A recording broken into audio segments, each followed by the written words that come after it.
The 2025 Formula One weekend at the Hungaroring in Hungary has now fully entered its most intense and decisive phase. Ferrari came into the qualifying session with a clear and determined objective: to solidify their status as the second fastest team on the grid, behind only the high-performing and consistently strong McLaren outfit. Just as it had happened during Friday's free practice sessions, Monegasque driver Charles Leclerc once again secured third place in the final practice session, recording a gap of 0.399 seconds from Oscar Piastri. Interestingly, this was the exact same time difference that was observed in the second free practice session on Friday. However, the Italian side was looking more behind and was not losing sight of the Mercedes team, who appeared poised to pose a serious threat and potentially challenge for top positions.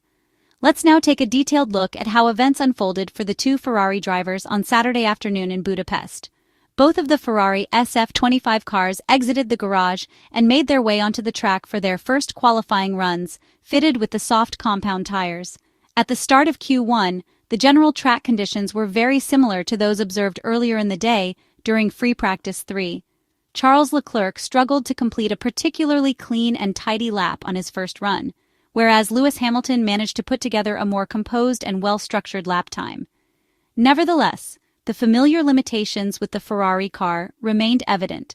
The drivers encountered ongoing difficulty in consistently hitting the apex of corners, and there was a noticeable tendency for oversteer when exiting the slower turns. Managing tire performance and degradation continues to be a crucial and strategic factor, and it remains an area where Ferrari is placing great focus and effort. On the second timed attempt, still using the softest available tire compound, the main goal was to safely progress beyond the first phase of qualifying and avoid elimination.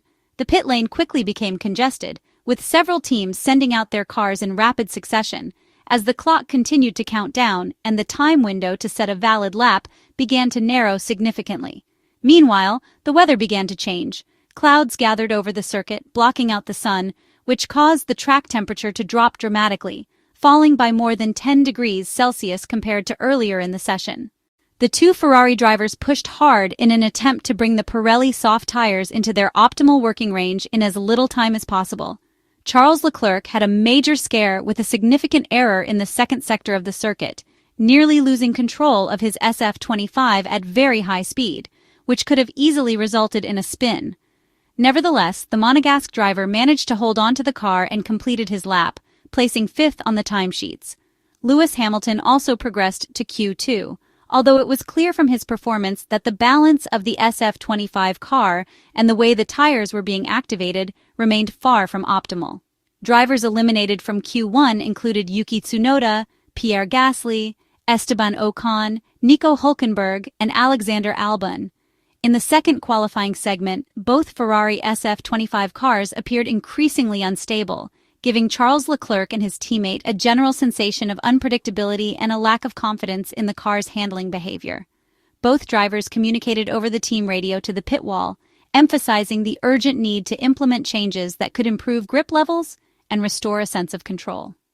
Charles Leclerc, in particular, reported that the positive feeling and car balance he had experienced during Free Practice 3 had completely disappeared. This abrupt change in performance pointed to the need for immediate and decisive intervention from the engineering team. The Monegasque driver further clarified that the only setup adjustment that had yielded positive results during the morning session had not been carried over into qualifying. Around the same time, as forecasted by the teams, light rain began to fall intermittently in the second sector of the track, raising the level of caution and alert among engineers and strategists. Ferrari's race engineers worked to support the drivers with instructions and technical feedback ahead of the first real flying lap in Q2, knowing full well that track conditions could deteriorate at any moment and that the window of opportunity was shrinking quickly. Lewis Hamilton struggled again in the second sector of the lap, where he lost several tenths of a second while navigating the medium-speed corners, and Charles Leclerc also failed to deliver a clean lap. The time gap between both drivers and the front-running competitors was already noticeable at this stage. However, it must be noted that both cars were still running on used soft tires, which tend to offer less grip and consistency. The main issue remained the same as before. The tires were simply not entering the correct thermal window required for maximum performance. Both Charles Leclerc and Lewis Hamilton reported persistent issues over the team radio, but lap times failed to improve in any significant way.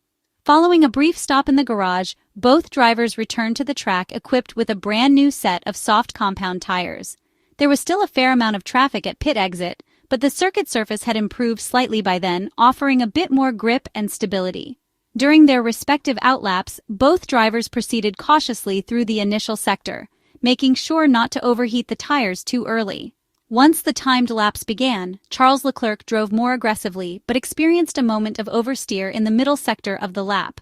Despite the small slide, the Monegasque driver managed to qualify for Q3.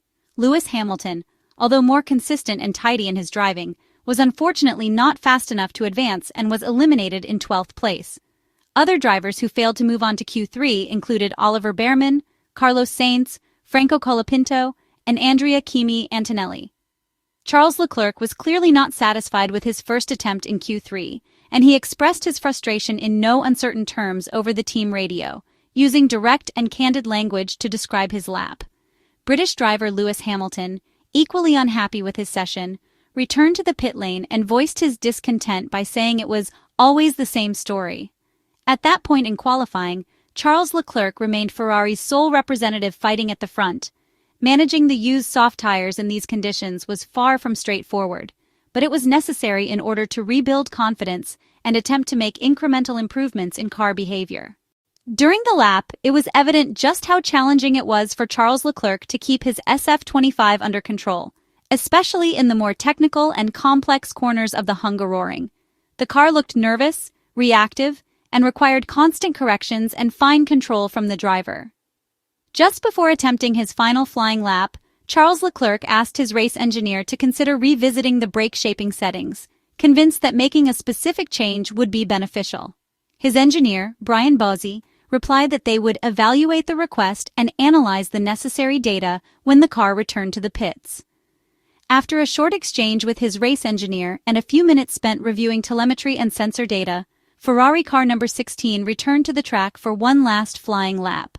This was the critical moment of qualifying, and Charles Leclerc did not disappoint. With a phenomenal lap, delivered under pressure and in unpredictable conditions, the Monegasque driver managed to secure a completely unexpected pole position for Scuderia Ferrari. He demonstrated expert judgment in adapting to the changing grip levels, handled a difficult situation with remarkable composure, and interpreted the track conditions with flawless precision. This pole position represented the 27th of Charles Leclerc's career in the Formula One World Championship, and has once again showed why Charles is considered the best driver in terms of one-lap speed.